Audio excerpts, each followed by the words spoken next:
আজ যদি পৃথিবীর ভিতরে সমস্ত মুসলমান এক কাতারে এসে ওমর রাদিয়াল্লাহু তাআলা আনহুর ওই ঘোষণা যদি আবার ছাড়তেন, আল্লাহর কসম করে বলি নাস্তিকের বাচ্চাগুলো ইন্দুরের গর্তটা খুঁজে পেত না।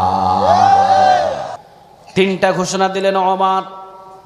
প্রথম নাম্বার ঘোষণা হলো, যেই মালিকের জন্য ওমর রাদিয়াল্লাহু তাআলা আনহু ইসলামের পথে হাঁটা শুরু করেছে, ওই আল্লাহর বিপক্ষে যদি মক্কার চত্বরে কেন মক্কার যে কোনো স্থানে থেকে আমার আল্লাহর শান নিয়ে যদি বিন্দু পরিমাণ কেউ কথা বলে, মক্কার যে কোনো গর্তে লুকায় থাক না কেন, ওমরের তরবারি তাকে ছাড়বে না। কি হুঙ্কার দিয়েছেন, সুবহানাল্লাহ বলবেন না? দ্বিতীয় নাম্বার হুঙ্কার ছাড়লেন ওমর। হুঙ্কারটা হলো, আমার এই যে নবী, আমার এই যে রাসূল আব্দুল্লাহর ছেলে মুহাম্মদকে নবী হিসাবে স্বীকার করেছি, এই মুহাম্মাদেরকে নিয়ে যদি মক্কার চত্বরের ভিতরে মক্কার আশেপাশে কোনো ত্রুটি একটা কথাও বলে, ওমরের তরবারি তাকে ছাড়বে না। কোরআনের বিপক্ষে যদি কেউ মক্কার চত্বরের ভিতরে টু একটা সাউন্ড করে, ওমরের তরবারি তাকে ছাড়বে না। তিনটা ঘোষণা দেওয়ার পর ওমর রাদিয়াল্লাহু তাআলা আনহু এইবার বললেন, যদি মা, যদি বিবি এবং ছেলে মেয়েদেরকে যদি এতিম বানাতে চাও, ওমরের তরবারির নিচে এসো। আসতে হলে সবার কাছ থেকে বিদায় নিয়ে আসবা, কারণ আসতে পারবা, ওমরের তরবারির নিচ থেকে যাইতে পারবা না। মায়ের কাছ থেকে বিদায় নিয়ে আসবা, বাবার কাছ থেকে বিদায় নিয়ে আসবা, ছেলে মেয়ের কাছ থেকে বিদায় নিয়ে আসবা, বিবির কাছ থেকে বিদায় নিয়ে আসবা, সবার কাছ থেকে বিদায় নিয়ে ওমরের সাথে লড়াই করতে আসবা, কারণ আসতে পারবা, যাওয়ার মতো সুযোগ এই ওমর দেবে না। সুবহানাল্লাহ বাড়ি থেকে বলে। বিশ্বনবী সাল্লাল্লাহু আলাইহি ওয়াসাল্লাম বললেন, ওমর তুমি তো শুধু ওমর নয়, তুমি তো শুধু ওমর নয়, তুমি তো ওমরে ফারুক। সুবহানাল্লাহ। বিশ্বনবীজি উপাধি দিয়ে দিলেন, ওমর তুমি তো শুধু ওমর নয়, তুমি তো শুধু ওমর নয়, তুমি হলেন ওমরে ফারুক। সত্য এবং মিথ্যার পার্থক্যকারী ওমর তুমি, আমার আল্লাহ তোমাকে কবুল করেছে। ও মিয়া, একটা ওমর সারা মক্কা মদিনার এটারে নাড়া দিয়ে ফেলেছে। সুবহানাল্লাহ বলবেন না? যুবকদের ইতিহাস জানতে হবে, ইসলামের জন্য আরো আকর্ষণ হতে হবে, ইতিহাস জেনে জেনে ইসলামের পথে আরো যত্নবান হতে হবে। আমাকে গালি দাও কোনো অসুবিধা নাই, আমার বাবারে গালি দাও কোনো অসুবিধা নাই, কিন্তু খবরদার আমার রাসূলকে গালি দিলে জিহ্বাটা রাখা হবে না, আমার কোরআনকে নিয়ে গালি দিলে তাকে ছাড়া হবে না, আমার আল্লাহর শানে কথা বললে তাকে ছাড়া হবে না। ঠিক না বে ঠিক? আমারে গালি দাও, নো প্রবলেম, কিন্তু কোরআনরে নিয়ে কথা বলবা কোনো ছাড় নাই, ইসলামরে নিয়ে কথা বলবা কোনো ছাড় নাই। বাংলাদেশটাকে নিরাপত্তায় রাখার জন্য রেখেছেন পুলিশ, র্যাব, আর্মি। ইসলামটাকে পাহারা দেওয়ার জন্যে সারা ওয়ার্ল্ডের ভিতরে এক একটা মুসলমানদেরকে আল্লাহ তৈরি করেছে। চিল্লা বলো ঠিক কিনা? আমরা হলাম ইসলামের পাহারাদার। আমরা কিসের পাহারাদার? কথা কন না কেন? কিসের পাহারাদার? এই পাহারাদার বানিয়েছেন কে? আরো জোরে বলতে হবে কে? অতএব আমরা বলতে চাই, সাবধান করে কয়েকটা কথা বলতে চাই। যদি সাহস থাকে টকশোর ভিতরে, যদি সাহস থাকে পুলিশ পাহারা দিয়ে, র্যাব পাহারা দিয়ে অন্য কোন স্থানের ভিতরে ইসলামকে নিয়ে বাজে মন্তব্য করো না। যদি সাহস থাকে ফরিদগঞ্জের জমিনে এসে কোরআনের বিপক্ষে ইসলামকে নিয়ে একটা কথা বলো, পিটার চামড়া নিয়ে ঢাকা শহরে যাইতে পারবা না।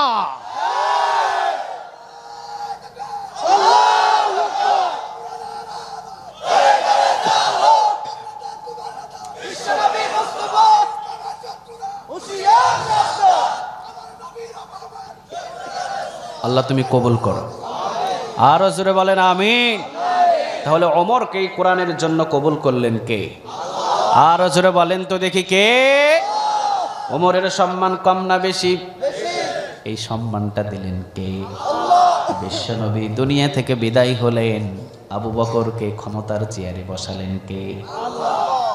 আবার আবু বকর যখন বিদায় নিলেন, ওমর রে বসালেন কে?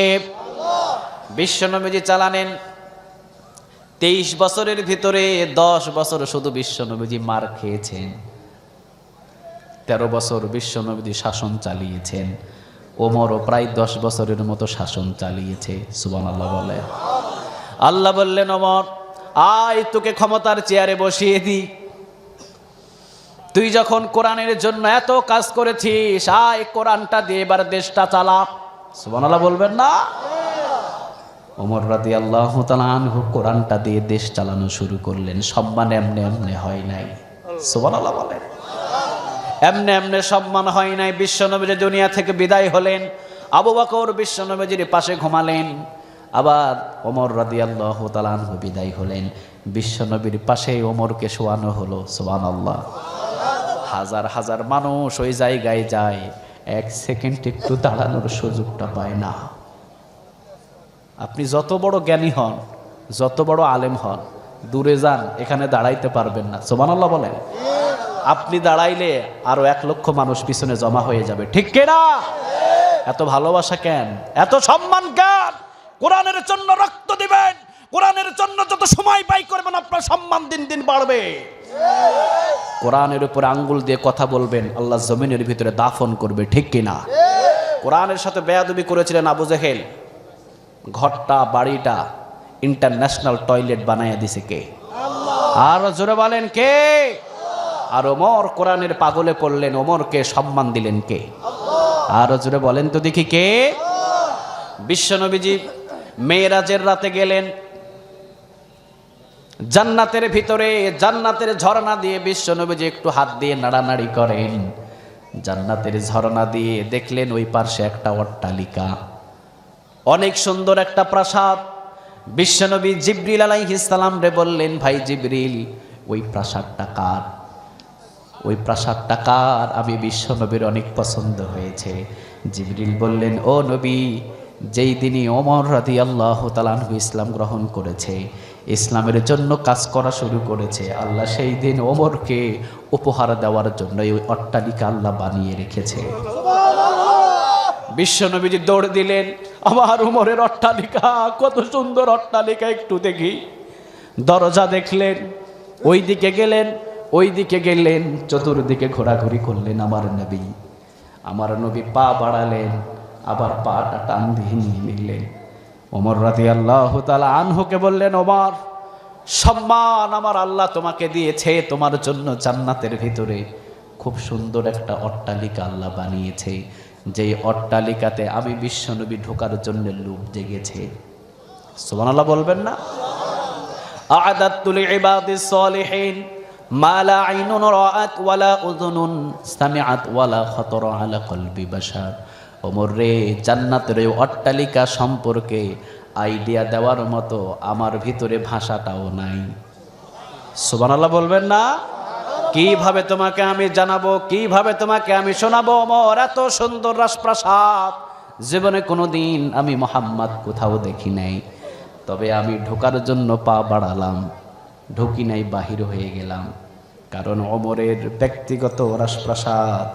আমি বিশ্বনবী যদি ঢুকি আর ওমর যদি বলে, ও নবী, আমার অনুমতি ছাড়া আপনি ঢুকলেন কেন, আমি বিশ্বনবী যদি কোনো উত্তর দিতে পারবো না। সুবহানাল্লাহ। এই জন্য কোরআনের জন্য যে যত সময় ব্যয় করবে, তাদের সম্মান কখনো কমবে না, সম্মানটারে বাড়ায়া দিবে কে? আমরা এই জায়গায় বসেছি কার জন্যে? আর জোরে বলেন, কার জন্যে? আল্লাহর এই কোরআনের জন্যে। আল্লাহ রাব্বুল আলামিন আমাদের সম্মান বাড়াবে না কমাবে? আর জোরে বলেন, বাড়াবে না কমাবে? সূরা তাওবা বলেন তো দেখি, কোরআনের ভিতরে সূরা কয়টা? আর জোরে বলেন, কয়টা? 9 নম্বর সূরার নাম কি? 9 নম্বর সূরার নাম কি? আত-তাওবা। তাওবার নামে আল্লাহ একটা সূরা নাজিল করলেন। সুবহানাল্লাহ বলেন। ক্রমিক নম্বর কত? সবাই বলেন কত? 9। আয়াত নম্বর হলো 112। আয়াত নম্বর কত? 112। আল্লাহ রাব্বুল আলামিন 112 নম্বর আয়াতে মুমিনদের কয়েকটা কোয়ালিটি সম্পর্কে কথা বলেছেন। মুমিনদের জন্য জান্নাতের বাগান বানায় রাখছেন কে? আরো জোরে বলেন কে? মুমিন মুত্তাকিরা জান্নাতে যাবে, মুনাফিক যাবে জাহান্নামে, ঠিক কিনা? এই মুমিনদের কোয়ালিটি সূরা আত-তাওবার 112 নম্বর আয়াতে দিয়ে দিলেন কে? সর্বপ্রথমই বললেন আত-তাইবুনা, মুমিনদের সর্বপ্রথম কোয়ালিটি হলো মুমিনরা যদিও গুনাহ করে তাওবা করবে কার কাছে?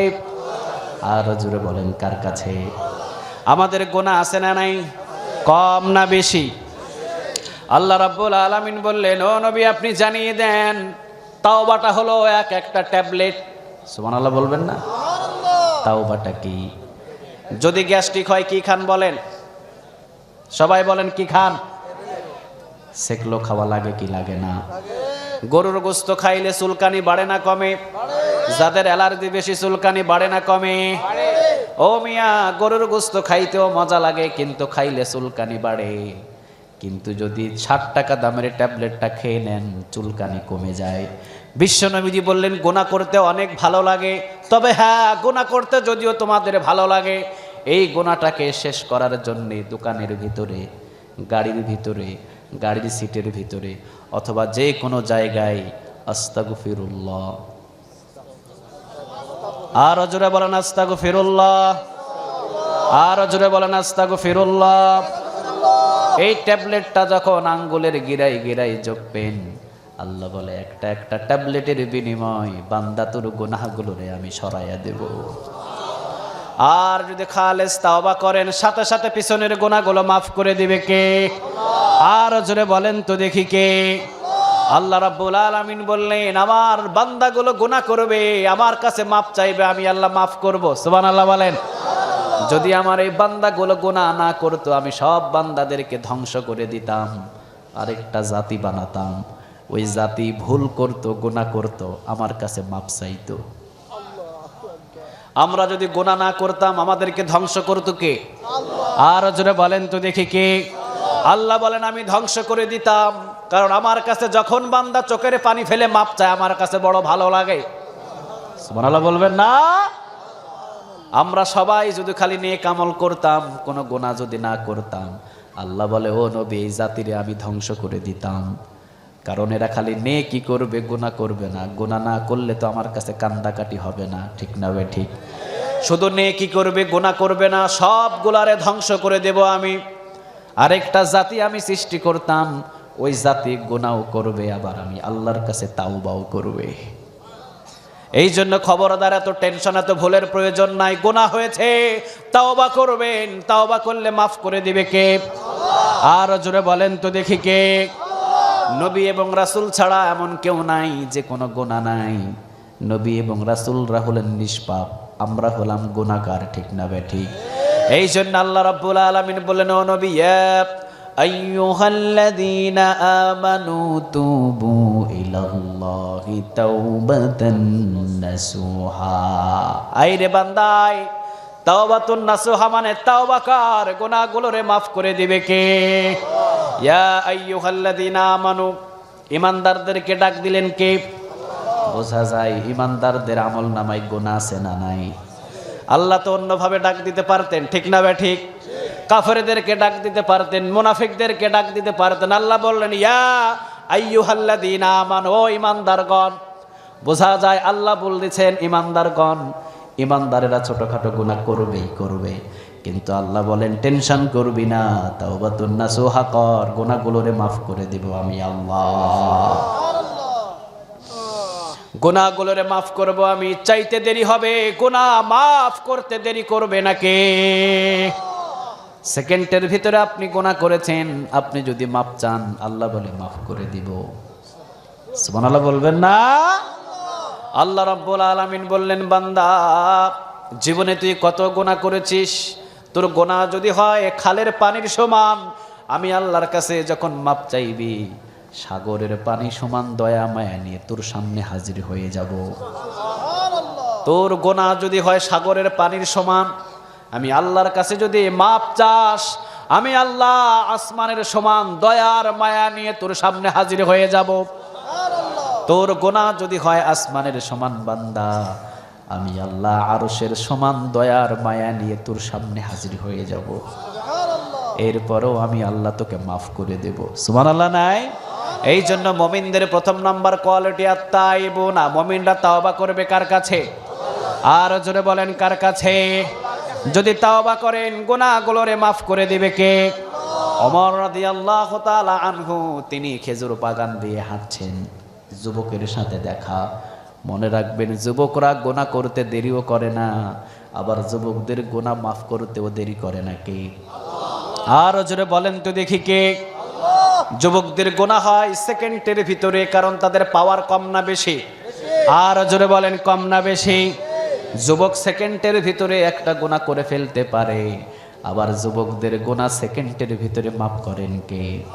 ওমর রাদিয়াল্লাহু তাআলা আনহু খেজুর বাগান দিয়ে একাকী হাঁটছেন। তিনি হাঁটতে হাঁটতে আপনাদের মতো একটা যুবকের সাথে দেখা।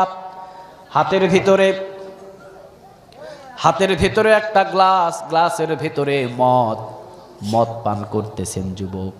ওমর রাদিয়াল্লাহু তাআলা আনহু সামনে গেলেন, সর্বপ্রথমই আগে সালাম দিয়ে দিলেন। সুবহানাল্লাহ। বাড়িতে গিয়ে বলেন, কয়টা নেতার সালাম পাইছেন আপনি? ভোটের আগে সালাম, ভোটের পরে লাথি, ঠিক না ব্যাঠি? ভোটের আগে বুকের ভিতর, ভোটের পরে লাথি দিয়া 10 হাত দূরে। কথা কন না কেন? ওমর রাদিয়াল্লাহু তাআলা আনহু তিনি ছিলেন এমন নেতা, সর্বপ্রথম আগে যুবকরে সালাম দিয়ে দিলেন। ওমর রাদিয়াল্লাহু তাআলা আনহু তিনি ছিলেন এমন নেতা, ওমর রাদিয়াল্লাহু তাআলা আনহুর এলাকার ভিতরে তাদের একটা দেবদেবী ছিল। খ্রিস্টান ছিলেন, খ্রিস্টান। যিশুর একটা মূর্তি ছিল, যিশুর মূর্তির নাক নিজেই ভেঙে ফেলেছে তিনি। নিজেই ভেঙে ফেলার পর সব সাহাবীদের কাঁধের উপরে চাপিয়ে দিয়েছে, মানে গন্ডগোল ফাসনা ফাসাদ লাগানোর ইচ্ছা।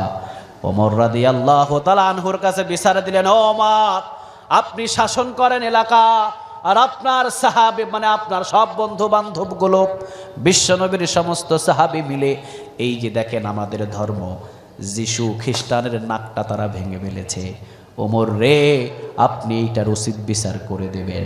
ওমর রাদিয়াল্লাহু তাআলা আনহু ইনসাফের বিচার করতেন। সুবহানাল্লাহ বলেন। ওমর রাদিয়াল্লাহু তাআলা আনহু বললেন, ঠিক আছে ভাই, অবশ্যই আমি এর বিচারটা করে দেব। সব সাহাবীদেরকে ডাক দিলেন, বৈঠক বসলেন, দেখলেন না মুসলমানদের ভিতরে কেউ এই কাজটা করে নাই। সুবহানাল্লাহ বলেন। যার ভিতরে বিন্দু পরিমাণ ঈমান আছে সে কোনোদিন মূর্তির পায়ের নিচে কোরআনটা রাখতে পারে না, ঠিক না বেঠি? খ্রিস্টান নিজেই নিজের নবী মানে নিজেই, খ্রিস্টান নিজেই নিজের মূর্তি, খ্রিস্টান নিজেই নিজের যিশুর নাকটা ভেঙে মুসলমানদের উপরে চাপাইতে চাইলেন। ও মিয়া, ইসলাম এমন একটা শান্তির ধর্ম, সবাই রে বুকে নিতে চায়, জীবনে কোনোদিন লাথি দিতে জানে না, ঠিক না? ওমর রাদিয়াল্লাহু তাআলা আনহুর কাছে আসলেন, ওমর আমাদের খ্রিস্টান, আমরা জাতি হয়েছি খ্রিস্টান, এলাকার ভিতরে বসবাস করি, আপনি হলেন শাসক, আপনি এটার বিচার করে দেন। আমাদের যিশুর কেন এই নাকটা ভাঙলো আপনার মুসলমানেরা? আসলে কিন্তু মুসলমানেরা ভাঙে নাই, যে বিচার চাই ওই লোকটাই ভেঙেছে। ওমর রাদিয়াল্লাহু তাআলা আনহু সবাইরে ডাকলেন, দেখলেন না মুসলমানদের ভিতরে কেউ এই কাজটা করে নাই। তন্ন তন্ন করে 1 সপ্তাহ পর্যন্ত খুঁজলেন না। এইবার খ্রিস্টানদের বাকি লোকগুলো সবাই বলছে, ওমর আপনি যদি বিচার না করতে পারেন তাহলে আমাদের নবীর যেইভাবে নাকটা ভাঙা হয়েছে আমরাও একটা মুহাম্মদ নামের মূর্তি বানাবো। নাউজুবিল্লাহ বলেন। গন্ডগোল কেমনে বাজাই দেখেন। আমরাও একটা মুহাম্মদ নামের মূর্তি বানাবো। মুহাম্মদ নামের মূর্তি বানানোর পর ওই মুহাম্মদ নামের মূর্তির নাকটা আমরা তরবারি দিয়ে ভেঙে দেব। তোমরা আমাদের নবীর নাক ভেঙেছ, আর আমরা ভাঙবো তোমাদের নবীর নাক, শুনবা। ওমর রাদিয়াল্লাহু তাআলা আনহু হাতের ভিতর থেকে তরবারি বাহির করলেন। তরবারি বাহির করে বললেন, ভাই কে আপনাদের মূর্তির নাক ভেঙেছে? ওমর জানে না, তবে হ্যাঁ মনে করেন এই মুহূর্তে আমি আপনাদের মূর্তির নাকটা ভেঙেছি। ভাই আমার নবীর মূর্তি বানায়া নাক ভাঙার প্রয়োজন নাই। আসেন 12.5 লক্ষ বর্গ মাইলের প্রেসিডেন্ট এই ওমরের জিন্দা নাকটা আপনারা কাইটা নিয়ে চলে যান। আমার নবীর নাক ভাঙতে হবে না। ওমরের মতো একটা বীর থাকতে আমার নবীর মূর্তি বানাবে এটা হতে পারবে না। ওমরের মতো একজন শাসক থাকতে আমার রাসূলের মূর্তির নাক ভাঙবে, ওমর সহ্য করতে পারবে না। সুবহানাল্লাহ বলেন। ওমর এখানে যুদ্ধ ঘোষণা করবে না। কে আপনাদের যিশুর নাক ভেঙেছে সেটা ওমরও জানে না। তবে আপনারা বলছেন পাল্টা প্রতিশোধ নেবেন, আরেকটা মূর্তি বানাবেন, মূর্তির নাক ভাঙবেন, ওই মূর্তির নাম দিবেন আমার মুহাম্মদ, আমার রাসূলের নাম দিয়ে মূর্তি বানাবেন। ওমরের মতো আশেক থাকতে এটা সহ্য করতে পারবে না। এই জন্য মূর্তি বানানোর প্রয়োজন নাই। আসেন 12.5 লক্ষ বর্গ মাইলের প্রেসিডেন্ট ওমরের নাকটা এই তরবারি দিয়া কাইটা নিয়ে চলে যান। সুবহানাল্লাহ বলবেন না? যেই বেটা খ্রিস্টানদের মূর্তির নাক যেই বেটা ভেঙেছিলেন, লাফ দিয়ে এসে ওমরের পা জড়িয়ে ধরেছে। ওমর মিথ্যা কথা বলো কেন? ওমর তুমি কেন আমাদের যিশু খ্রিস্টানের নাকটা ভাঙবা? তুমি কেন ভাঙবা? ওমর রে, যেই নবীরে জীবনের চাইতে বেশি ভালোবাসা হয়, আমি নিজেই আমার ধর্মের মূর্তির নাক আমি নিজেই ভেঙে নিজের পকেটের ভিতরে রেখে দিয়েছি। এই যে দেখেন ভাঙা অংশ। ওমর, আপনার নবীর মূর্তি বানাবো এই কথাটা শুনতেই আপনি নিজের জিন্দা নাকটা কোরবান দিতে প্রস্তুত আছেন। ওমর, আমার এই ধর্মটা আমি মানতে চাই না। যেই নবীকে জীবনের চাইতে বেশি ভালোবাসা যায় ওই নবীর জন্য আমি আজকে পাগল হয়ে গেলাম। সাথে সাথে 5,000 ওই জায়গার খ্রিস্টান সবগুলো মুসলমান হয়েছে। এই ওমর হলেন সেই ওমর জীবনে কোনোদিন কাউকে অন্যায়ভাবে কোনো কাজ করতে দেয় নাই। সুবহানাল্লাহ বলেন। নিজেই আগে সালাম দিয়ে দিলেন। সুবহানাল্লাহ বলবেন না? নিজেই আগে যুবকরে সালাম দিয়ে দিলেন, যুবক সালাম নিলেন। যুবক সালাম নেওয়ার সাথে সাথে ওমর রাদিয়াল্লাহু তাআলা আনহু হাতটা বাড়িয়ে দিলেন, হাতে হাতে মুসাফা হলো। ওমর রাদিয়াল্লাহু তাআলা আনহু বললেন, খেজুর বাগানের ভিতরে তুমি খাও কি? সুবহানাল্লাহ বলবেন না? প্রেসিডেন্টের কথাগুলো দেখেন, খেজুর বাগানের ভিতরে তুমি খাও কি? যুবকটা বললেন, আমি হাতের ভিতরে মধু আছে, এই মধুটা আমি খেজুর বাগানের ভিতরে খাই। ওমর রাদিয়াল্লাহু তাআলা আনহু বললেন, খেজুর বাগানের ভিতরে চুপি চুপি মধু খেতে হবে কেন? ঘরের ভিতরে খাইলেও তো হইতো। সুবহানাল্লাহ নাই? ওমর তো নাসর বান্দা। সুবহানাল্লাহ বলবেন না? এমন হলেন নাসর বান্দা, এমন ব্রেন ওমর রাদিয়াল্লাহু তাআলা আনহু। ওমর রে দমানোর মতো ওই যুগের ভিতরে প্রেসিডেন্ট কেউ ছিল না। রাষ্ট্রদূত আসলেন, কেমন ছিলেন ওমর চিন্তা করেন। রাষ্ট্রদূতগুলো আসলেন কে? ওমর দেখার জন্যে বাহরাইন থেকে, কাতার থেকে, দূর দূরান্ত থেকে আসলেন ওমরকে দেখার জন্যে। রাষ্ট্রদূতগুলো এসে বললেন, ওমর কোথায়? সবাই বললেন, ওই যে ওই দিকে ওমর। সবাই বললেন, কোথায় ওমর? ওমরকে তো পায় না। ওমর থাকবে রাজপ্রাসাদের উপরে, কোথায় ওমর? তাকিয়ে দেখেন ওমর খেজুর বাগানের নিচে উত্তপ্ত বালুর উপরে শুয়ে আছে। ঘামগুলো টপ টপ টপ টপ করে বালুর উপরে পড়ছে। সবাই গিয়ে সালাম দিলেন। সবাই বললেন, আপনি ওমর? তিনি বললেন, হ্যাঁ আমি ওমর। সুবহানাল্লাহ না? আপনি ওমর, আপনার এই পরিস্থিতি কেন? নরম কোনো বিছানা নাই, নরম কোনো খাবার নাই, আপনি উত্তপ্ত বালুর উপরে শুয়ে আছেন কেন? ওমর রাদিয়াল্লাহু তাআলা আনহু বললেন, 12.5 লক্ষ বর্গ মাইলের ভিতরে সমস্ত মানুষ যেদিন নরম বিছানায় ঘুমাতে পারবে, ওমরের জন্য সেই দিন নরম বিছানা হবে। রাষ্ট্রদূত বলে নিয়ে গেলেন তাদেরকে মেহমানদারি করানোর জন্য। আব্দুল্লাহরে বললেন, আব্দুল্লাহ ঘরের ভিতর থেকে খাবার আনো। ঘরের ভিতর থেকে রুটি এবং জাইতুনের তেল আব্দুল্লাহ সামনে এনে দিলেন। ওমর রাদিয়াল্লাহু তাআলা আনহু বললেন খান। ওমর হাতের ভেতরে একটা রুটি নিয়ে ওমর খাওয়া শুরু করলেন। অন্যান্য দেশের রাষ্ট্রদূতগুলো দেখলেন কি, ওমর আটাগুলো চালার পর যেই খসাগুলো থাকে ওই খসার রুটি, ওমর রাদিয়াল্লাহু তাআলা আনহু জাইতুন তেল আর খসার রুটিগুলো খাচ্ছেন। রাষ্ট্রদূতগুলো বললেন ওমর এর চাইতে তো ভালো ভালো খাবার আপনি খেতে পারেন। আমার দেশের প্রধানমন্ত্রী যারা, তাদের খাবারগুলো কতটা রাজপ্রাসাদীয় খাবার। আমাদের দেশের রাষ্ট্রদূত কেন, আমাদের দেশের চাকরগুলো তো এইরকম খাবার খায় না, আমাদের প্রধানমন্ত্রীর চাকরেরাও তো এই খাবারগুলো খায় না। আপনি 12.5 লক্ষ বর্গ মাইলের প্রেসিডেন্ট হয়ে এই গমের ভুসির রুটিগুলো আপনি কেন খাচ্ছেন? ওমর রাদিয়াল্লাহু তাআলা আনহু বললেন যেই দিন আমার 12.5 লক্ষ বর্গ মাইলের ভিতরে আটার রুটি আর গোশত খেতে পারবে, সেই দিন ওমর আটার রুটি আর গোশত খাবে। কারে বলে নেতা? সুবহানাল্লাহ বলবেন না? কারে বলে নেতা? ওমর রাদিয়াল্লাহু তাআলা আনহু তিনি যুবকরে সর্বপ্রথম সালাম দিলেন এবং পরিচয় দিলেন, ভাই আমি হলাম ওমর। সুবহানাল্লাহ বলবো না? ভয় পেও না, আমি হলাম ওমর। তুমি তো ইচ্ছা করলে নিজের ঘরের ভিতরে গ্লাসে করে তুমি মধু খাইতে পারতা, খেজুর বাগানের ভিতরে আসছো কেন? কি জন্যে খেজুর বাগানে আসলাম? যুবকের কলিজার ভিতরে মোসাড় দিয়েছে, সর্বনাশ এইটা হলেন ওমর। ওমর তো সেই ওমর, আমাদের ছোট্ট ছোট্ট বাচ্চাগুলো যখন খাবার খায় না, ছোট্ট ছোট্ট বাচ্চাদেরকে ভয় দেখায়, খবরদার খাবার খা, বাঘ আসবে বাঘ, ভয়ে খাবার খাই ঘুমায়া যায়, ঠিক না বে ঠিক? মক্কা এবং মদিনার ভিতরে ছোট্ট ছোট্ট বাচ্চারা যখন খাবার খেতেন না, মায়েরা বলতেন ওই যে ওমর আসতেছে ওমর, সাথে সাথে খাবার খেয়ে ঘুমিয়ে যেতেন। যুবক ওমরের নাম শুনে কলিজার ভিতরে মোচাড় দিয়েছে, সর্বনাশ, ওমরের হাতের ভিতরে পড়েছি। আসলে তো গ্লাসের ভিতরে মদ নয়, আসলে তো গ্লাসের ভিতরে মধু নয়, গ্লাসের ভিতরে কি? সবাই বলেন গ্লাসের ভিতরে কি?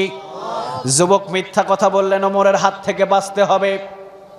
ওমরকে বললেন ওমর আমার হাতের ভিতরে মধু, আমি বাগানের ভিতরে মধু খাইতেছি। ওমর বললেন দাও আমার হাতে দাও। সুবহানাল্লাহ নাই? দাও আমার হাতে দাও, কোনো অসুবিধা নাই, দাও আমার হাতে। তুমি যদি মধু খাও আমি অর্ধেক খাই। সুবহানাল্লাহ। হাদিয়া দেওয়া সুন্নাহ, তুমি অর্ধেক খাইছো, এবার আমি এক ঢোক খাই, দাও আমার হাতের ভিতরে।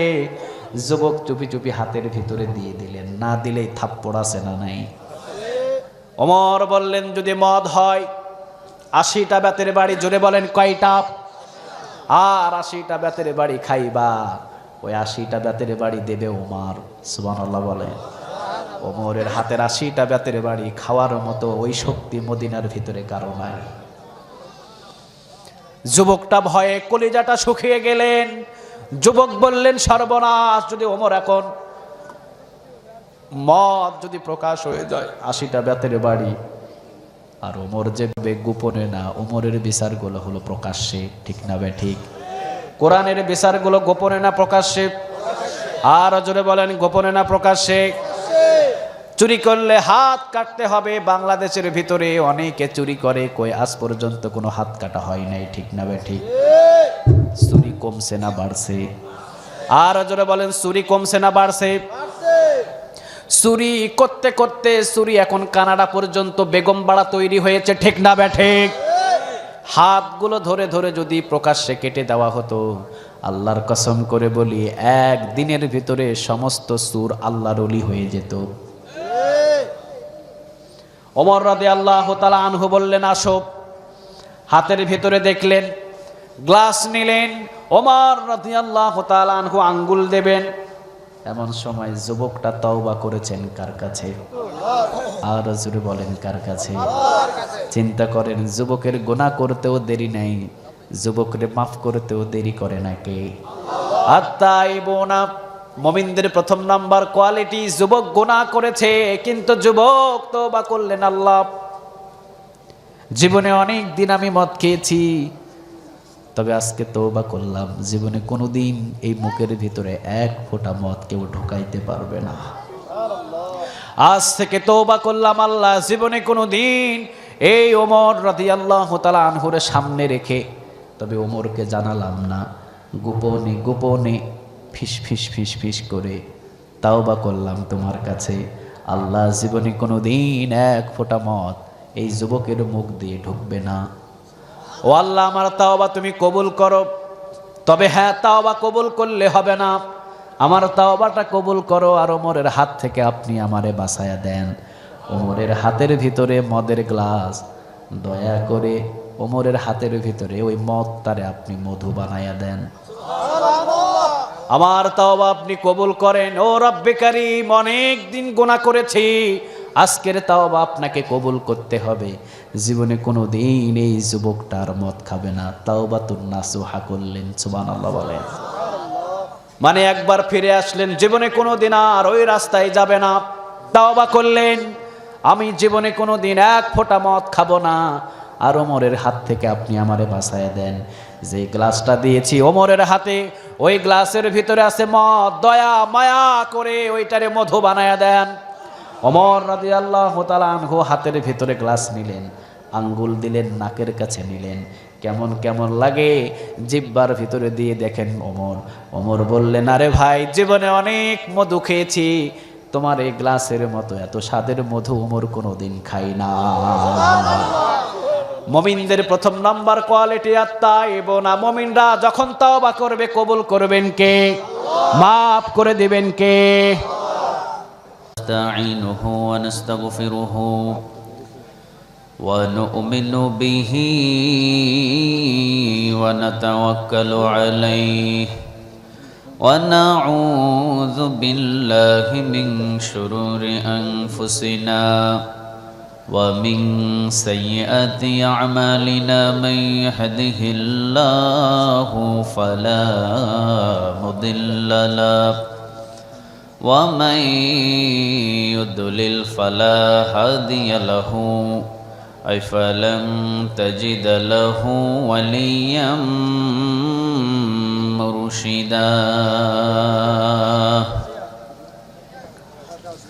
ونشهد أن لا إله إلا الله وحده لا شريك له والذي لا ضد له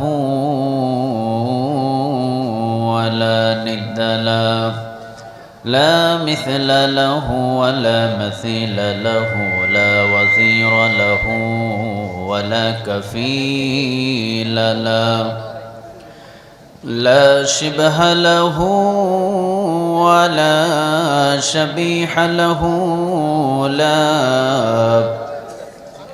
ولد له ولا والد له وهو الواحد الفرد الصمد لم يلد ولم يولد ولم يكن له كفوا أحد ونشهد أن سيدنا ونبينا وحبيبنا وبشيرنا ونذيرنا وطبيبنا وطبيب أرواحنا وحبيبنا وحبيب ربنا محمدا عبد الله ورسوله أرسله بالحق بشيرا ونذيرا وداعيا إلى الله بإذنه وسراجا منيرا أما بعد فقد قال الله تعالى في كلامه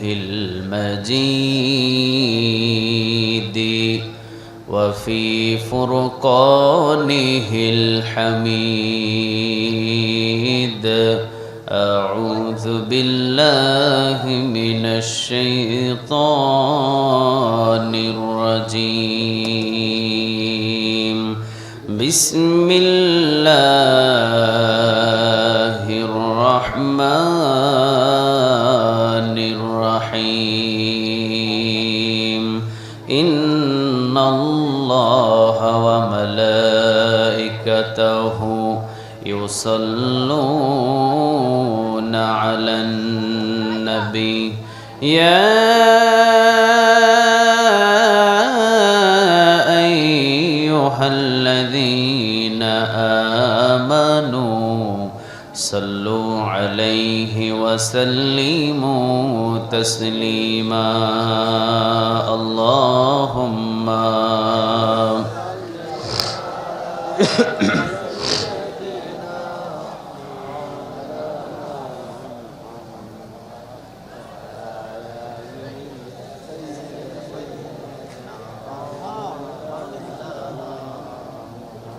اللهم صل على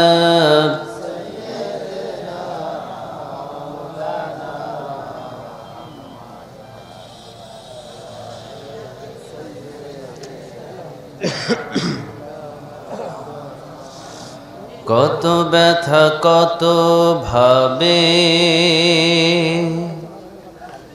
শুয়েছ যে তুমি তোমারি খুনে লাল তায়েফের ভূমি ফেরেশতা এসে চায় ধ্বংসের হুকুম লাহ মাখা মোহাম্মদ প্রাণেতে হাজর ও আল্লাহ ক্ষমা করো হেতায়েবাসী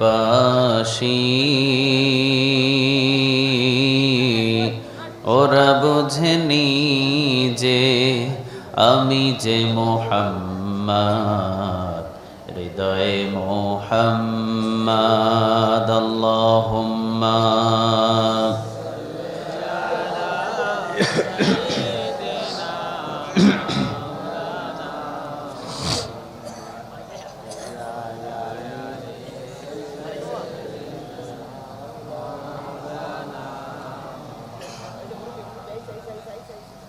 তোমার দাওয়াত আমার দাওয়াত নেই দাওয়াত মিল তোমার কিতাব আমার কিতাব নেই আবার মিল তোমার দাওয়াত আমার দাওয়াত নেই দাওয়াত মিল তোমার কিতাব আমার কিতাব নেই আবার মিল তোমার দাওয়াত মাংস পোলাও প্লেটে ভরা ভাত আমার দাওয়াত জেলখানাতে দুর্বিষহরা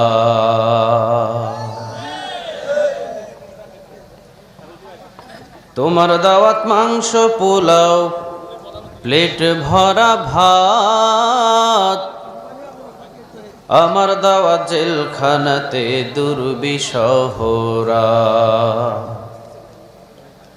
তোমার দাওয়াতে সিঁড়ি নিচে তালাশ করা নেক আমার দাওয়াত ময়দানেতে দিন রাত করায়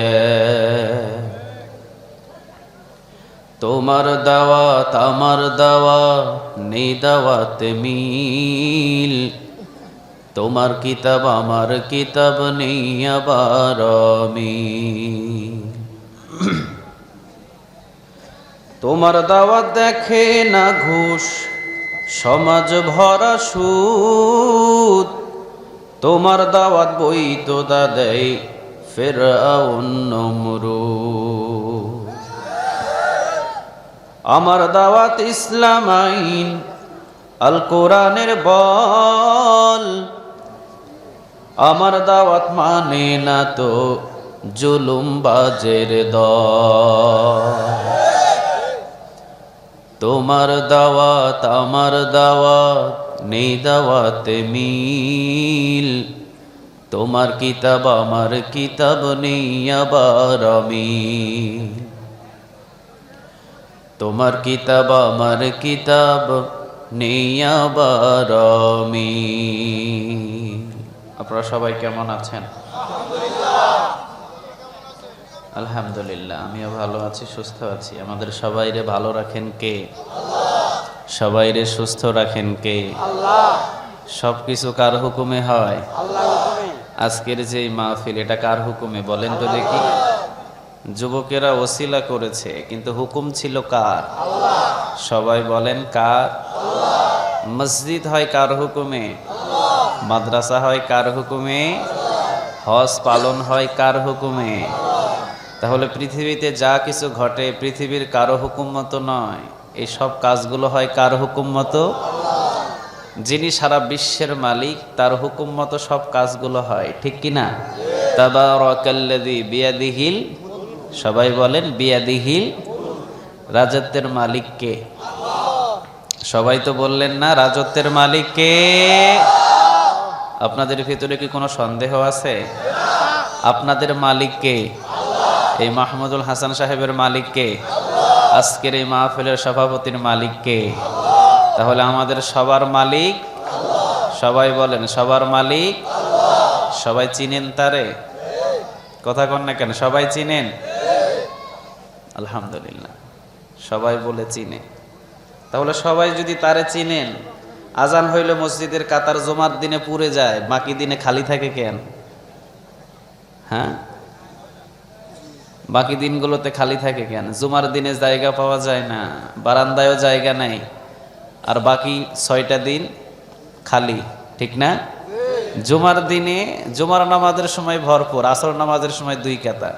কিরে ভাই, তারে যদি এত ভালো চিনেন তাহলে খালি থাকে কেন? পৃথিবীর সবার গোলামি করা বন্ধ করে দেন, এক আল্লাহর গোলামি করা শুরু করেন। সব গোলামি বন্ধ করেন। পৃথিবীতে যারা আপনাদেরকে গোলাম হিসেবে চালায়, তারা আপনাদের কাছ থেকে স্বার্থগুলো লুটে নেয়। যে আপনাকে নামাজের দিকে টানবে, তার পিছনে থাকবেন। যে আপনাকে নামাজ থেকে দূরে সরিয়ে দেয়, তার পিছনে খবরদার থাকা যাবে না। কারণ নামাজের দিকে যে আমাকে টানে, সে আমাকে জান্নাতের দিকে টানে, ঠিক কি না?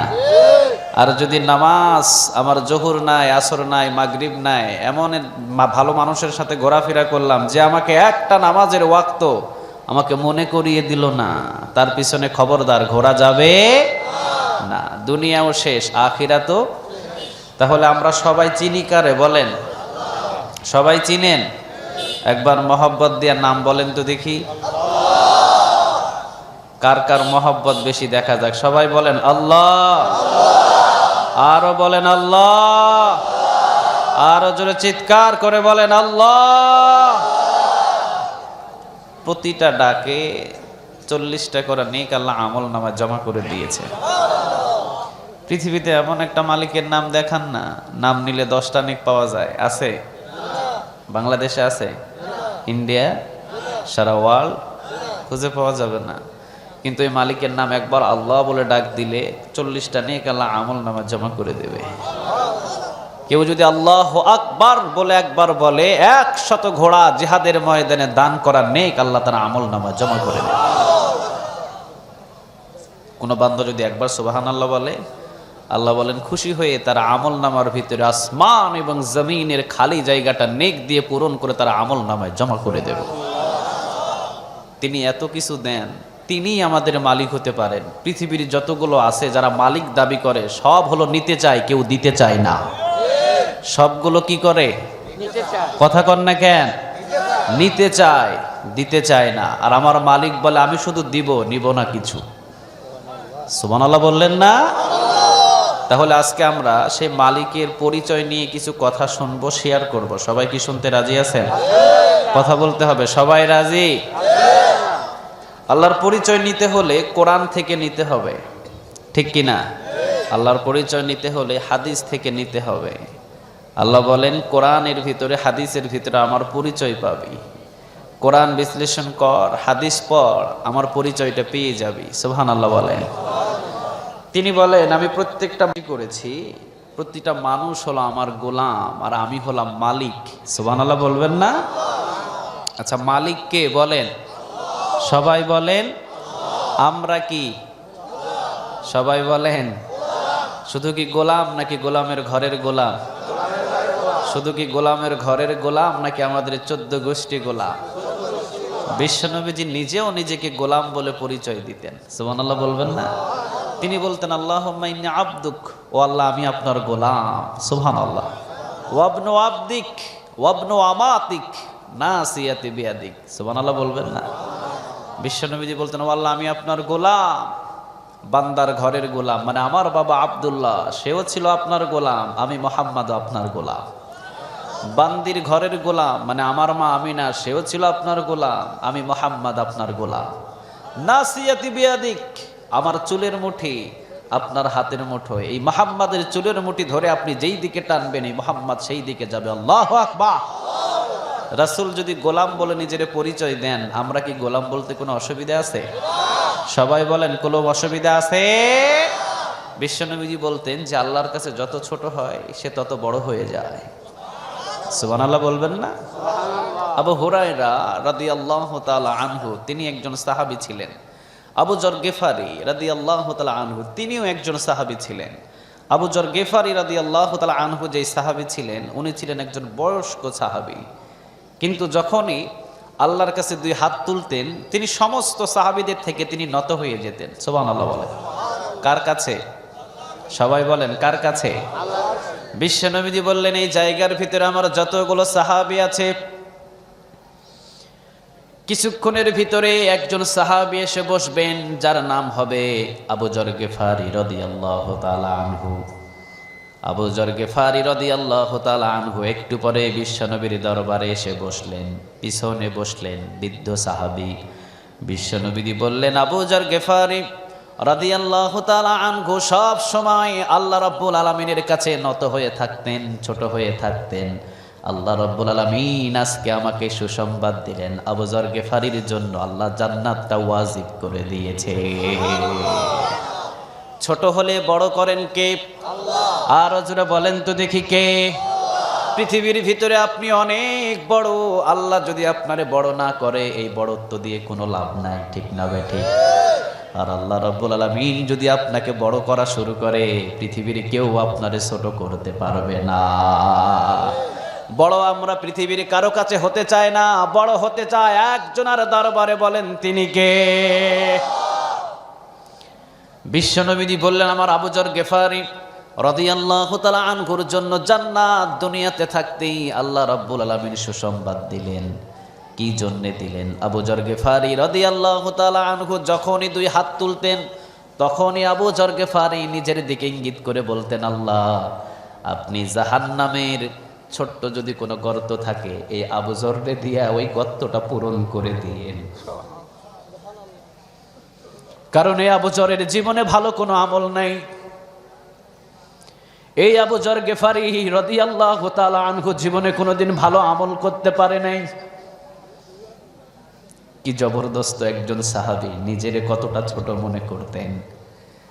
পৃথিবীর সব ওলি সব আউলিয়াদেরকে এক পাল্লাই যদি করেন, আর আবু যর গেফারির যদি পায়ের ধোলা এক পাল্লাই দেন, আবু যর গেফারির পায়ের ধোলার ওজন বেশি হয়ে যাবে। অথচ সে আবু হুরায়রা আবু যর গেফারি রাদিয়াল্লাহু তাআলা আনহু যখনই 2 হাত আল্লাহর কাছে তুলতেন, বলতেন, আল্লাহ জাহান্নামের যদি কোনো গর্ত থাকে ওই গর্তটাই আবু যর দিয়া পূরণ করে দিয়েন। আমি জানি আবু যর গেফারি রাদিয়াল্লাহু তাআলা আনহুর আমল দিয়ে কখনো আপনার জান্নাতে যাওয়া সম্ভব নয়। সুবহানাল্লাহ বলেন। নিজেকে কত ছোট ভাবে উপস্থাপন করতেন আল্লাহর কাছে, ছোট হতেন আবু যর। আল্লাহ বললেন, আবু যর এত ছোট হোস না, যা দুনিয়ায় থাকতে তোর জান্নাতের সুসংবাদ দিয়ে দিলাম। এই জন্য ছোট হবেন, যত ছোট হবেন বলেন তো দেখি বড় করবেন কে? বিশ্বনবীজি বলতেন, আল্লাহ আপনি আমার নিজের চোখে আমাকে অনেক ছোট বানায়া দেন, আর পৃথিবীর সব মানুষদের কাছে আমারে বড় বানায়া দেন। সুবহানাল্লাহ বলবেন না? বড় বানায়া দিয়েছেন কে? আরো জোরে বলেন কে? এলাকার ভিতরে হাজী সাহেব যারা আছে, মদিনার পাশে 1 মিনিটের জন্য দাঁড়ানোর ক্ষমতা নাই, ঠিক না ঠিক? 1 মিনিট আপনি দাঁড়াতে পারবেন না। হাজার হাজার মানুষ লাইন ধরে আছে, ওই মহামানবের কবরে শুধু 1 মিনিট দাঁড়াবে, সুযোগ নাই। সুবহানাল্লাহ বলবেন না? নিজেরে গোলাম বলতেন বিশ্বনবীজি, গোলাম ইন্নী আব্দুল্লাহ, আল্লাহ আপনি আপনার গোলাম। আল্লাহুম্মা ইন্নী আব্দুক, ও আল্লাহ বান্দার ঘরের গোলাম, বান্দির ঘরের গোলাম, আমার 14 গোষ্ঠী গোলাম। বিশ্বনবীজি যখনই গোলাম বলে পরিচয় দিতেন, আল্লাহ রাব্বুল আলামিন আরশে আজিম থেকে হাসতেন আর বলতেন, হাবিব জান, আমি আপনারে হাবিবুল্লাহ বানায়া নিলাম। আপনি বলছেন আপনি অনেক ছোট, না নবী আপনি ছোট না, আপনারে আমি হাবিবুল্লাহ উপাধি দিলাম, মানে আপনি আমার বন্ধু। বন্ধুটা কার? আর জোরে বলেন তো দেখি কার? এই জন্য খবরদার, জীবনে কোনোদিন বড় হবেন না, সব সময়ের জন্য ছোট হয়ে থাকবেন। ছোট হলে বড় করেন কে? আর জোরে বলেন কে? আমরা তো এখন অহংকারে ফেটে যাই, ঠিক না ঠিক? ছোট্ট খাট্ট একটু ক্ষমতা পাইলে অহংকার। কয়েকদিন আগে প্রতিমন্ত্রী ডক্টর মোরাদ হাসান কত অহংকার করে আঙ্গুল ঝুঁকিয়ে ঝুঁকিয়ে ইসলামকে নিয়ে, আল্লামা সাইদি সাহেবকে নিয়ে, মিজানুর রহমান আজহারিকে নিয়ে উল্টা পাল্টা যতগুলো কথা বলেছে, বলেন তো দেখি বাংলার জমিনের ভিতরে শাইস্তা করেছেন কে? সেকেন্ড তো দেরি লাগে না, ঠিক না ঠিক? বাংলাদেশ থেকে বিদেশের জমিনে গেলেন, বিদেশে বাধা দিয়ে দিলেন, এইগুলা এক একটা লাঞ্ছিত, ঠিক কিনা? আল্লাহ বললেন কোরআনের উপরে হাত আনবি, ইসলামকে নিয়ে উল্টা পাল্টা কথা বলবি, জীবনে কোনোদিন দুনিয়াতে সম্মানিত হতে পারবি না। বেইজ্জত করবে কে? ইসলামের জন্য যখন কাজ করবেন তখন সম্মানিত বানায়া দিবে কে? আর জুড়ে বলেন তো দেখি কে? রাসূলের রওজার পাশে 2 জন মানুষ এখনো শুয়ে আছে, যার নাম হলেন একজন আবু বকর আর একজন ওমর। এমনি এমনি শুই নাই, সম্মান দিয়েছেন কে? আল্লাহ। ইসলামের জন্য কত কষ্ট করলেন তারা। কোরআনের জন্য আপনি সময় দেবেন, ইসলামের জন্য যখনই আপনি সময় দেবেন, আপনার সম্মানটা বাড়ায়া দেবে কে? বিশ্বনবীর রওজার পাশে 2 জন ব্যক্তি এখনো শুয়ে আছে, সুবহানাল্লাহ বলবেন না? আবু বকর সিদ্দিক রাদিয়াল্লাহু তাআলা আনহুর জায়গা হলেন, এরপরে ওমর রাদিয়াল্লাহু তাআলা আনহুর জায়গা হলেন। এখনো পর্যন্ত একটা জায়গা খালি আছে, তিনি হলেন হযরত ঈসা আলাইহিস সালামের জন্য, তেনার জন্য ওই জায়গাটা খালি আছে। সুবহানাল্লাহ বলবেন না? বলেন তো দেখি, কোরআনের জন্য, ইসলামের জন্য যখনই আপনি সময় ব্যয় করবেন, আপনার সম্মান মর্যাদা বাড়ায়া দিবে কে? আর ইসলামকে নিয়ে, কোরআনকে নিয়ে আজে বাজে কথা বলবেন, বেইজ্জত করবে কে? এই জায়গায় আমরা যারা বসেছি অন্য কোনো স্বার্থের জন্য নয়, একটাই স্বার্থ হলো কোরআন থেকে কথা শোনা, ঠিক না ঠিক? অন্য কোনো স্বার্থ আছে? কথা বলেন, আছে? আছে একটাই স্বার্থ, কোরআন থেকে কিছু কথা শুনতে চাই, ঠিক কিনা? বিশ্বনবীজি বললেন যখনই কোরআন থেকে কোনো আলোচনা একটা বান্দা 1 ঘন্টা শুনবে, জোরে বলেন কয় ঘন্টা? আল্লাহ রাব্বুল আলামিন খুশি হয়ে তার আমল নামার ভিতরে 500 কবুল হওয়া নফল নামাজের নেক জমা করে দেবে। জানতো দেখি, একটা দোকানেতে বসে থাকেন, কয় ওয়াক্ত নামাজের নেক পাবেন? পাওয়া যাবে? কথা বলেন, পাওয়া যাবে? কোরআনের জন্য 1 ঘন্টা ব্যয় করবেন, তিরমিজির বর্ণনা। কোরআনের জন্য যদি আপনি 1 ঘন্টা ব্যয় করেন, বিশ্বনবীজি বললেন কবুল হওয়া 500 নফল নামাজের নেক আমল নামায় জমা করে দিবে কে? অন্য বর্ণনায় আসলেন 60 বৎসর পর্যন্ত যদি একটা মানুষ, 60 বৎসর পর্যন্ত যদি একটা মানুষ জীবিত থাকাকালীন নফল ইবাদত করে, যতগুলো নেকের পাহাড় বানাতে পারবে, একটা রাতের বেলা কোরআন নিয়ে কিছু সময় বিশ্লেষণ করার কারণে 60 বছরের নফল ইবাদতের নেক তার আমল নামায় জমা করে দিবে কে? সহিহ বুখারীতে হাদিসটি এসেছে, যারা রাতের বেলা কোরআন নিয়ে বসবে তাদেরকে নিয়ে আল্লাহ ফেরেশতাদের সামনে আলোচনা করবে। সুবহানাল্লাহ বাড়িতে গিয়ে বললেন। মুসনাদে আহমদে যে হাদিসটি এসেছে, বিশ্বনবী বললেন কোরআন নিয়ে যখন জমিনের উপরে বসবে, জমিন থেকে যখন এই বান্দাগুলো বাহির হয়ে যাবে, জমিনটাকে ত্যাগ করতে দেরি, পিছনের গুনাহ মাফ করতে আল্লাহ দেরি করবে না। এই সামিয়ানা থেকে বাহির হবেন, জীবনের গুনাহ মাফ করে দিবে কে? আরেকটা বর্ণনায় কিয়ামতের ময়দানে যেই জায়গায় বসেছেন এই মাটিটা কিয়ামতের ময়দানে সাক্ষ্য দেবে। সুবহানাল্লাহ বলবেন না? ইজাজুল জিলাতিল আরদু জিলজালাহা ওয়া আখরাজাতিল আরদু আসকালাহা ওয়া ক্বালাল ইনসানু মা লাহা। সুবহানাল্লাহ বলেন। এই জমিনটা কথা বলবে কার সাথে? সবাই বলেন তো দেখি কার সাথে? এই জমিনকে কথা বলার জন্য জবানটা দিয়ে দিবেন কে? এই জমিন সেই দিন সাক্ষ্য দিবে আল্লাহ আমার উপরে বসে 2 ঘন্টা কোরআন শুনেছিল। সুবহানাল্লাহ নাই? একটাই কথা, ইন্নাহু লাকুরআনুন কারীম। এই কোরআনটা হলো সম্মানিত কিতাব, যে কোরআনের জন্য সময় ব্যয় করবে তাকেও সম্মান দিবে কে? হযরত ওমর রাদিয়াল্লাহু তাআলা আনহু যখনই কোরআনের প্রেমে পাগল হলেন, সম্মান দিলেন কে? আর জোরে বলেন তো দেখি কে? আবু জেহেল বললেন, কে আছে মক্কার ভিতরে মুহাম্মাদের গর্দান এনে দিতে পারবে? নাউজুবিল্লাহ বলেন। মুহাম্মাদের মাথা থেকে গর্দান যে এনে দিতে পারবে 100টা লাল উট তাকে উপহার দেওয়া হবে। 25 বছরের ওমর বসে আছেন। ওমর বললেন, আবু জেহেল তোমার উট তোমার কাছেই রেখে দাও, আগামীকাল কাজটা আমি করে দেব, কোনো উট লাগবে না। আব্দুল্লাহর ছেলে মোহাম্মদ, বাবাও নাই মাও নাই, কিন্তু ওমর জানেন না যদিও বাবাও নাই যদিও মাও নাই, মোহাম্মদের সাথে 24 ঘন্টা আছেন কে? আর জোরে বলেন তো দেখি কে? ওমর বললেন, বাবাও নাই মাও নাই কেউ নাই, এই মুহাম্মাদের গর্দান কাটলে কোনো বংশ থেকে আমার দিকে আক্রমণ করার জন্য কেউ আসবে না, আগামীকালকে আমি করে দেব। সবাই তো খুশি হয়ে গেলেন, সবাই বললেন ঠিক আছে। ওমর যখন বলেছে, ওমরের হাত থেকে মুহাম্মদ আর বাঁচতে পারবে না। আসলে বাঁচানোর মালিক কে? আর জোরে বলেন তো দেখি কে? ওমর রাদিয়াল্লাহু তাআলা আনহু সকাল হলো, তরবারি হাতের ভিতরে নিলেন, হাতের ভিতরে তরবারি নিয়ে কাঁধের উপরে নিয়ে তরবারি দিকে ওদিকে ঘোরাঘুরি করছেন। আর আব্দুল্লাহর ছেলে মুহাম্মাদের বাড়ির দিকে রওনা দিয়েছে। প্রতিমধ্যে একজন সাহাবীর সাথে দেখা, তিনি বললেন, ওমর যাও কই? ওমর বললেন, আজকে ফয়সালা হবে, আব্দুল্লাহর ছেলে মুহাম্মাদের সাথে গদ্দানটা কাটার জন্য রওনা দিয়েছি, আজকে শেষ করে দিব তাকে দুনিয়া থেকে। তিনি নাকি মিথ্যা ধর্মটাকে প্রপাত্য করছে, মিথ্যা ধর্মটাকে প্রচার করা শুরু করেছে। সাহাবী চিন্তা করলেন, যদি এই ওমর এই তরবারি নিয়ে বিশ্বনবীর দরবারে পৌঁছে যায়, নিশ্চয় একটা অঘটন ঘটে যেতে পারে। দেখা যাক এই ওমরকে কোনোভাবে আটকানো যায় কিনা। ওমরের সামনে বললেন, ওমর তুমি এত বীর, 25 বছর বয়সে মক্কার ভিতরে তুমি চ্যাম্পিয়ন হয়েছো যুদ্ধ করে, এত বড় চ্যাম্পিয়ন হয়েছো, নিজের ঘরের খবরটাও তুমি রাখতে পারো না। তোমার বোন তো ফাতেমা, সেই তো কোরআনের জন্য পাগল হয়ে গেছে,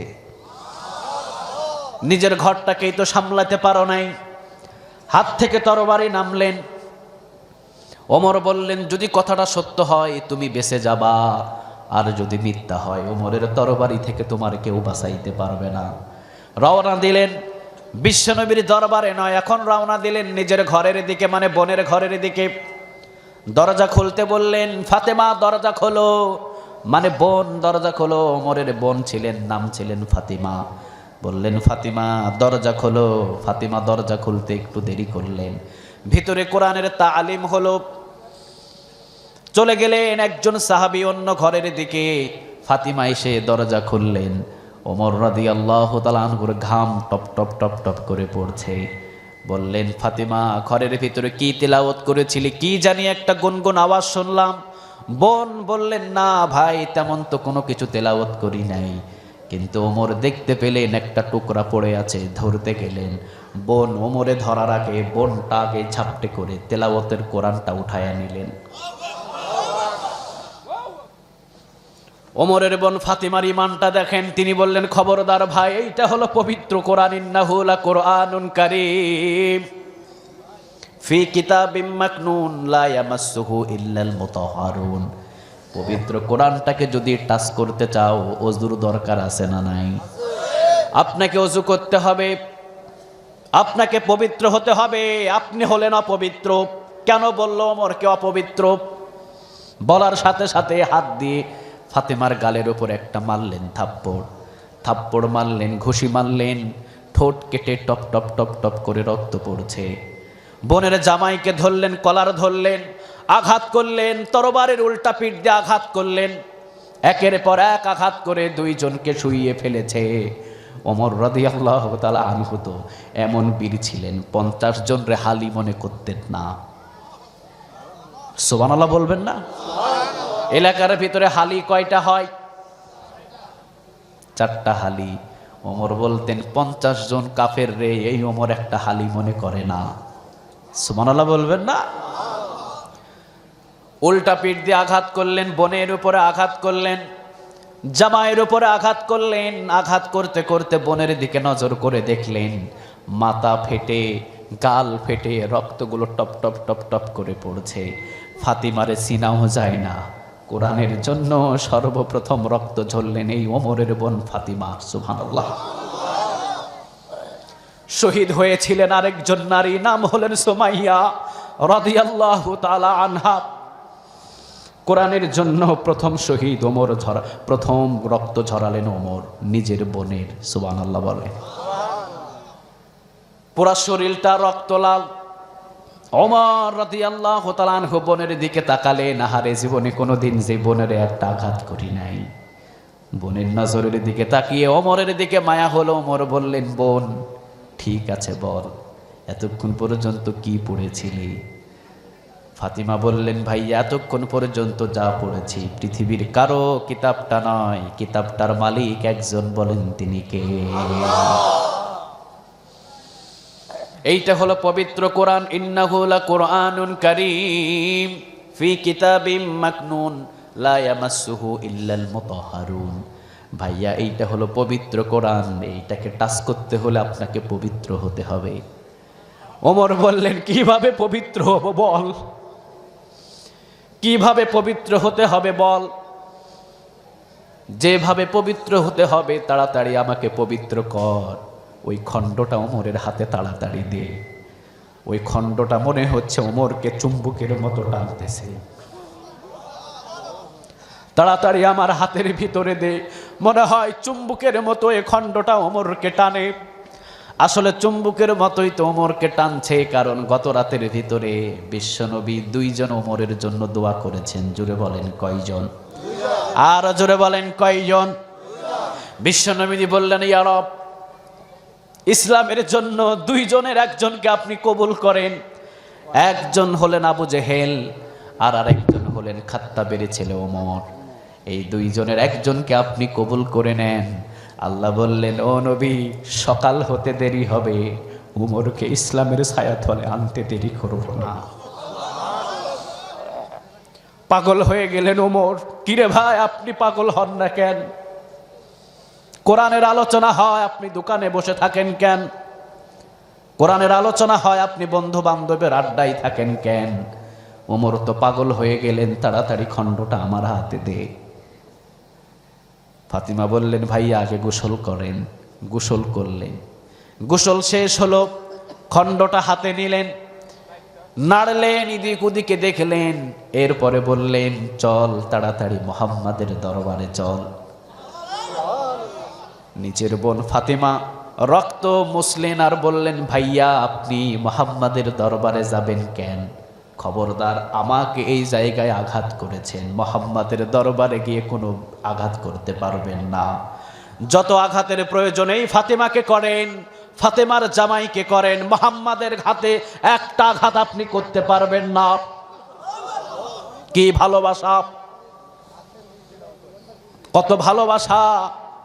ফাতিমা রাদিয়াল্লাহু তাআলা আনহা, ওমরের বোন, কতটুকু ভালোবাসা! বিশ্বনবীর, ইসলামের প্রথম যুগের ইতিহাস। সুবহানাল্লাহ বলেন। তিনি বললেন, না, মুহাম্মাদের দরবারে আমারে নিয়ে চল। কোরআনটা হাতে নিয়েছি, কোরআনের জন্য তো একটু মায়া মহব্বত বাড়ছে। বোন রে, যেই কোরআনটা যেই মানবের উপরে নাজিল হয়েছে, মানবরে একটু সামনে থেকে দেখতে চাই। রওনা দিলেন, হাতের ভিতরে তরবারি, তরবারি এখনো পর্যন্ত কাঁধের উপরে। রওনা দিলেন, ফাতেমা রক্তাক্ত শরীর, ফাতেমার বোন, ফাতেমার জামাই, তিনিও রক্তাক্ত শরীর, দুইজনকে নিয়ে রওনা দিলেন। টেনে টেনে দুইজনকে নিয়ে গেলেন। সাহাবীরা মনে করলেন সর্বনাশ, দুই বোন, বোনকে মেরেছে, বোনের জামাইকে মেরেছে, না জানি এই জায়গায় বিশ্বনবীর দরবারে এসে কি অঘটন ওমর ঘটিয়ে দেয়। আমির হামজাও তরবার বাহির করলেন আর বললেন, ওমর যদি তরবারি এই জায়গায় এসে খোলে, আমির হামজার তরবারি ওমরকে ছাড়বে না। ওই ওমর যদি আমার ভাতিজার দিকে তরবারি খোলে, আমির হামজা ওমরের তরবারিকে বাধা দেওয়ার জন্য প্রয়োজনে আমির হামজার জীবন দিয়ে দেবে। আর যদি ওমরের তরবারি ভালো ব্যবহার দেখায়, এই মুহূর্তে আমির হামজা দরবার ছেড়ে দেবে। সুবহানাল্লাহ বলবেন না? বিশ্বনবীজি বললেন, না চাচা, তরবারি খাপের ভেতরে ঢোকায় ফেলেন, গত রাতেই তো আমি দোয়া করেছি। আপনি জানেন না, গত রাতেই তো আমি দোয়া করেছি। আপনি তরবারি খাপের ভিতরে ঢুকায় দেন, চিন্তা করতে হবে না। তরবারি আপনি খাপের ভিতরে ঢুকিয়ে দেন, কোনো টেনশন করতে হবে না। ওমররে আসতে দেন, দরজা খুলে দাও। দুইজন সাহাবী দরজা খুলে দিলেন। ওমর রাদিয়াল্লাহু তাআলা আনহু দৌড় দিয়ে এসে তরবারিটা বিশ্বনবীর পায়ে রেখে বিশ্বনবীজিরে জড়িয়ে ধরলেন। যেই তরবারিটা পড়ার কথা ছিল বিশ্বনবীর গদ্দানে, তরবারিটা পায়ের নিচে ফেললেন। এই তরবারি গদ্দান থেকে পায়ের নিচে নামালেন কে? আরো জোরে বলতে হবে কে? এই কোরআনটা সাধারণ কোনো কিতাব নয়, জাহান্নামের রাস্তা থেকে টেনে আপনাকে জান্নাতে নিয়ে যেতে পারে। সুবহানাল্লাহ বলবেন না? কোথায় আছেন আপনি বসে? কোন দরবারে আপনি আছেন? কোন দোকানে আপনি চা খাইতে বসছেন? এখানে আসি বসেন, তাই না হিসড়া আপনার এই কোরআন জান্নাতে নিয়ে যাবে। কোরআন সাধারণ কোনো কিতাব নয়, পৃথিবীর শ্রেষ্ঠ কিতাব হলো এই 30 পারা কোরআন, ঠিক কিনা? ওমর রাদিয়াল্লাহু তাআলা আনহু জড়িয়ে ধরলেন বিশ্বনবীজিরে, তরবারি পায়ের নিচে ফেললেন। বিশ্বনবীজিরে দীর্ঘ সময় পর্যন্ত জড়িয়ে ধরলেন। ওমর কিন্তু কাঁদতে পারতেন না। ওমর ছিলেন একটু শক্ত মনের মানুষ। বিশ্বনবীজি বলতেন, আরহামু উম্মতি বে উম্মতি আবু বকর, আমার নরম মানের সাহাবী হলেন আবু বকর। ওয়া আশাদ্দুহুম ফি আমরিল্লাহি ওমর, আর গরম মানের সাহাবী তার নামটা হলেন হযরত ওমর। তিনি কাঁদতে পারতেন কম, কলিজার ভিতরে শুধুমাত্র রাগ ছিল, রাগে সব সময়ের জন্য তিনি গড়গড় করতেন। সুবহানাল্লাহ বলেন। বিশ্বনবীজিরে জড়িয়ে ধরলেন, তিনি কান্না শুরু করলেন। বিশ্বনবীজি সেই দিনই বললেন, ইজলিসে ওমর, একটু শান্ত হও। ওমর একটু শান্ত হও। ওমর বললেন, ও নবী, যেই কাজটা করার জন্য আমি এসেছিলাম আপনি মনে হয় জানেন না। ইন্নী আরা মা লা তারাউন। বিশ্বনবীজি বলতেন, ওমর, রাসূলের কাছে কোনো জিনিস গোপন থাকে না। তুমি আসছিলে আমার গদ্দান কাটার জন্যে, যেই তরবারি আমার গদ্দান কাটার জন্য এসেছে। ওমর রে, ওই তরবারিটা আমার পায়ের নিচে ফেলেছে, ওইটার নামই হলো আল্লাহ। ওইটার নামই কে? আরো জোরে বলেন তো দেখি কে? ওমর রাদিয়াল্লাহু তাআলা আনহু বললেন, ও নবী, আর দেরি করতে চাই না, পড়িয়ে দেন লা ইলাহা ইল্লাল্লাহু মুহাম্মাদুর রাসূলুল্লাহ। ওমর রাদিয়াল্লাহু তাআলা আনহু বললেন, ও নবী, আপনি বলেন তো দেখি, আমার রব যাকে আমি রব হিসাবে মানেছি তাতে কি কোনো সন্দেহ আছে? আপনারা বলেন সন্দেহ আছে। আর জোরে বলেন সন্দেহ আছে।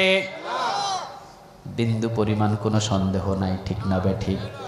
ওমর রাদিয়াল্লাহু তাআলা আনহু বললেন, নবী, যেই রবকে আমি ওমর রাদিয়াল্লাহু তাআলা আনহু রব হিসাবে স্বীকার করেছি, বলেন তো দেখি ও নবী, ওই রবের ভিতরে কোনো সন্দেহ আছে? বিশ্ব নবীজি বললেন, না রে ওমর, পৃথিবীর সব প্রতিমার ভিতরে ভেজাল, একজন রব, তিনি হলেন আল্লাহ, তার ভিতরে বিন্দু পরিমাণ কোনো সন্দেহ নাই।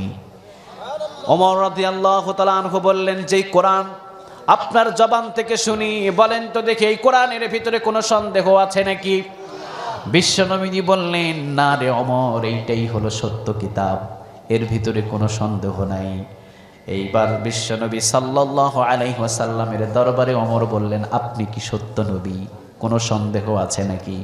বিশ্বনবীজি বললেন, না ওমর, আমার ভিতরেও কোনো সন্দেহ নাই, কোনো ধরনের সন্দেহ নাই। ওমর বললেন, সব যদি সত্য হয় এই বিষয়গুলো গোপন থাকবে কেন? গোপন থাকবে কেন এই বিষয়গুলো? এই বিষয়গুলো এখন প্রচার হবে, প্রকাশ্যে প্রচার করতে হবে। বিশ্বনবীজি বললেন, ওমর, গন্ডগোল ফাসাদ বেড়ে যাবে। ওমর বললেন, ও নবী, গন্ডগোল যে বাদাইতে আসবে, ওমরের তরবারি তাকে ছাড়বে না। কে আসবে গন্ডগোল বাজাতে বলেন? ভাই, স্টেজে কথা হবে না, স্টেজে শুধু ইশারা ইঙ্গিতে কথা বলেন। কে গন্ডগোল বাজাতে আসবে? ও নবী, যেই তরবারি এসেছিল আপনার গর্দান কাটার জন্য, ওই তরবারি আজ থেকে ইসলামের জন্য হাতে নিলাম।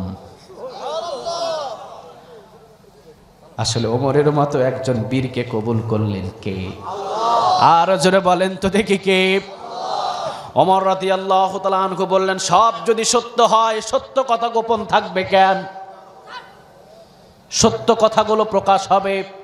মক্কার চত্বরের ভিতরে এই ওমর ভাষণ দেবে, দেখি কোন কাফেরের বুকের পাটা আছে, ওমরের সামনে আসুক। সুবহানাল্লাহ বলেন। বিশ্বনবীজি এখনো পর্যন্ত অনুমতি দিলেন না। জিবরিল আলাইহিস সালাম বললেন, অনুমতি দিয়ে দেন, কোনো ধরনের প্রবলেম হবে না, কোনো ধরনের প্রবলেম হবে না, দিয়ে দেন। কারণ ও নবী, আপনি জানেন না এমন একজনকে ইসলামের জন্য কবুল করে নিয়েছেন।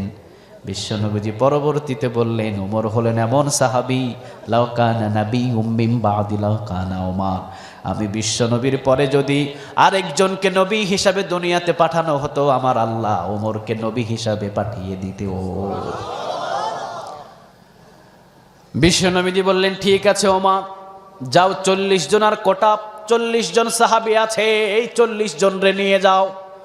ওমর রাদিয়াল্লাহু তাআলা আনহু ডান দিকে 20 জন দিলেন, বাম দিকে 20 জন দিলেন, দিয়ে ওমর ভেগে চলে গেলেন। ওমরকে এইরকম, হ্যাঁ, ডান দিকে 20 জন, বাম দিকে 20 জন, ওমর পালাই চলে গেছে। ওমরকে এইরকম, কথা বলেন, এইরকম। এইটা ভাগন না বেটা না? সুবহানাল্লাহ বলে। এটা ভাগন না বেটা না? ডান দিকে দিলেন 20 জন, বাম দিকে দিলেন 20 জন। ওমর রাদিয়াল্লাহু তাআলা আনহু বললেন, কোনো ধরনের প্রবলেম নাই, তোমাদের এই 40 জনকে নিয়ন্ত্রণ অর্থাৎ চতুর্দিকে নিরাপত্তা দেওয়ার জন্য ওমর 24 ঘন্টা প্রস্তুত। দেখি কার বাপের বেটা আছে, কোন দিক থেকে আক্রমণ করে। সুবহানাল্লাহ বলবেন না? ওমর বললেন, ডান দিক থেকে আক্রমণ করলে ওমর এইটার প্রতিবাদ করবে, বাম দিক থেকে করলেও প্রতিবাদ করবে, সামনের দিক থেকেও করলে প্রতিবাদ করবে, পিছন থেকে করলেও প্রতিবাদ করবে। ওমর রাদিয়াল্লাহু তাআলা আনহু মক্কার চত্বরের কাছাকাছি গেলেন, পিছন থেকে সামনে গিয়ে দৌড় দিয়ে ওমর রাদিয়াল্লাহু তাআলা আনহু 40 জন রে নিয়ে একটা তাকবীর দিয়ে দিলেন, লিল্লাহে তাকবীর, লিল্লাহে তাকবীর, লিল্লাহে তাকবীর। তাকবীরটা দিয়ে দিলেন ওমর রাদিয়াল্লাহু তাআলা আনহু মক্কার চত্বরের ভিতরে। মক্কার আনাচে কানাচে যত কাফের ছিল, সব কাফের গুলো দৌড় দিয়ে এসেছে, দরজা খুলে বল্লম নিয়ে বাহির হয়েছে। সামনে দেখে ওমর, বল্লমটা কাঁপতে কাঁপতে মাটিতে পড়ে গেছে, পিছন দিক দিয়ে ভেগে গেছে কাফের, সামনে আসার ক্ষমতা নাই। জানালা খুললেন, তীর ধনুক নিলেন মারবে। কে মক্কার চত্বরের ভিতরে আল্লাহর ধ্বনিতে তাকবীর দেয়? কার এত বড় সাহস? জানালা খুলেই দেখলেন ওমর তীর হাত কাঁপতে কাঁপতে পড়ে গেছে। যেইভাবে পিছন দিকে টেনেছিলেন, পিছন দিকে টেনেই ছেড়ে দিয়েছেন, সামনে যাওয়ার তীরের ক্ষমতা নাই।